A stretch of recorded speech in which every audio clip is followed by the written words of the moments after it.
We're learning more tonight about the moments that led to Palm Beach County Sheriff's deputies shooting a man in Belle Glade Thursday morning. Ari Heights joining us now in the studio with more on what he's discovered. Ari? Yeah, Felicia, Sheriff Rick Bradshaw yesterday gave reporters an overview of what happened in Belle Glade, but these court papers paint a more clear picture of the terror faced by the people in that neighborhood.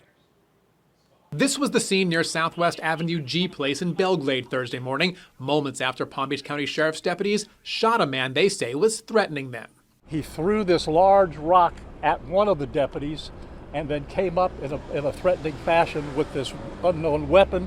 That's when the deputies shot him. The sheriff's office released a photo of that unknown weapon, a round piece of wood with what appears to be a sharp object sticking out of it. They have also now identified the suspect as Bernstoffer Anulis, 23 years old. Sheriff Bradshaw said Thursday his deputies were called to the neighborhood because Anulis was attacking a woman.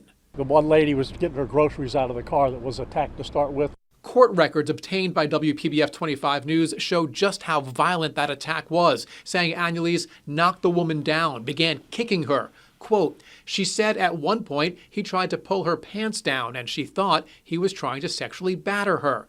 But he stopped and then began hitting her in the head with a rock. She thought the male was trying to kill her.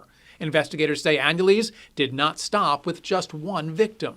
He saw another lady near her house, and she screamed and ran in the house. Court records say Anulis tried to break into that home to get to that woman. Quote, she heard the male pulling on her door handle and banging on the door, saw him approach her front window and strike the window, breaking it. Another neighbor says Anulis tried to steal his pickup truck to get away, but was not successful. That's when deputies arrived, confronted Anulis, and wound up shooting him. The sheriff's office says the woman who was viciously beaten has bruises all over her body and needed surgery on her head, but she is expected to recover. Anulis is also expected to recover from his gunshot wound. He is still in the hospital and now faces a long list of charges. Investigators believe he did not know his victims yesterday. They have not yet indicated what his motive for the attack may have been. Reporting live, Ari Height, WPBF 25 News.